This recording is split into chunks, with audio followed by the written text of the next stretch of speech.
Hey, what's up? It's Gene Clark with DDWK Travel, and I'm here with an exciting update on our Airbnb journey.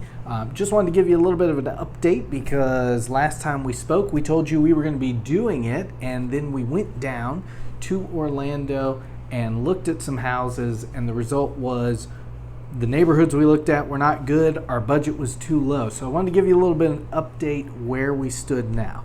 What we've learned in doing more research is the communities we want to be in are the resort communities. Those are a little bit higher priced. We thought initially we were going to try to avoid those because we didn't want to pay the additional HOA fees, the additional property taxes, but it seems like if you want to actually hit your numbers and you want people to come to those homes, then those are the communities you want to be in, because people want not only a pool at the house, but they want to be able to go to kind of a mini water park. They want to have a little hospitality area, a place they can go. Maybe it's not a full-blown restaurant, but just a place you can go grab a coffee, grab a little snack, and enjoy. They've got movie theaters on site. They've got obviously fitness facilities.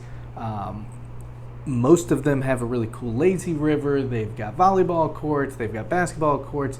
Some have putt-putt courses. So a lot of neat things, but that is what we have learned. What we have also learned is that the area we need to be looking in is going to be West Kissimmee. There is one community, I love it, absolutely love it. It just seems to be slightly higher priced, even though all the other amenities are about the same. That is Story Lake. Love Story Lake. Really want to be in Story Lake, but I don't think that is where we're going to be. We've probably talked to 3 or 4 different realtors down in Orlando, and all of them have basically said the same thing. That community is just priced too high. They've got great amenities, they've got a great location, but it's just too high if you actually want to make a decent return on your investment. So that one, unless we find a stupid, ridiculous deal, that one's probably going to be out. And that leaves what many people have continued to tell us is the community to get in, and that is Champions Gate. Champions Gate is really looking like where we will probably be going. Really liked Reunion and Reunion West, Encore at Reunion. However, all of them are very strict on the property management companies you have to use. We are still considering just running it ourselves and managing the property ourselves. If not, we would look for somebody a little more cost effective.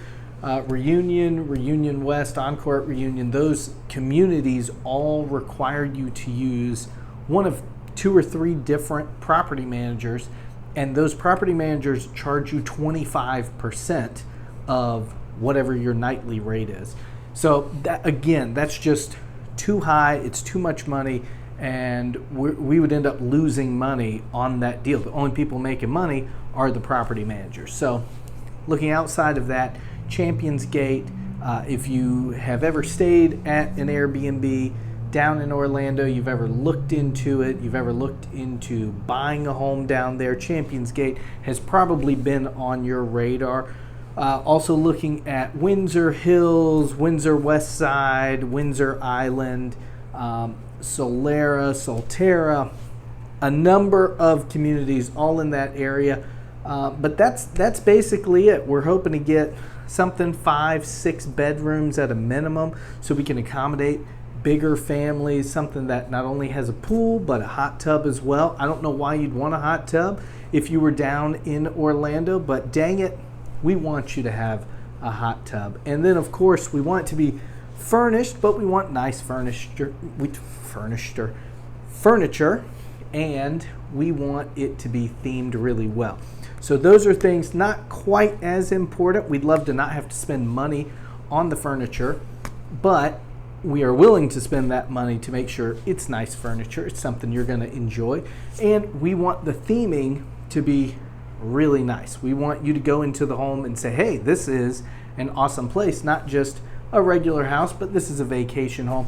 This is a place when you look around and you see the theming in the home, you know that somebody took the time to do that. Somebody took the time to think of what would guests want this house to look like, not just, oh, it's got a Mickey shower curtain, it's got some stickers on the wall of minions and superheroes and princesses and Mickey and Minnie, whatever. There's some really cool themed homes that are super over the top. They're amazing. There are some homes that aren't themed at all, and there are some homes in the middle that aren't done well, and some in the middle homes that are done really well. I don't know where we'll fall on the spectrum. That's really something we're going to have to decide when we see how much the house costs to get into, what we're going to have to do in terms of furniture, and then what that theming will look like. All I can tell you is that it's probably not going to be a purchase we make here in 2023. It's likely going to be something we have available in 2024, but that's not going to stop us from continuing to look, continuing to do our research and work with, we've really narrowed it down to about 2 agents down there in Orlando that we really like, that have had great information. And both of these guys not only are real estate agents down in Orlando, they both live in their communities that are these resort communities. They own short-term rentals, they manage short-term rentals, and one of them actually also does the design and theming for the short-term rentals as well. So a lot of good things, a lot of great things. We're very excited about this journey. Just wanted to give you a little bit of an update where we stood, and that's all we've got for you today. So hit that subscribe button and stick around for the next update.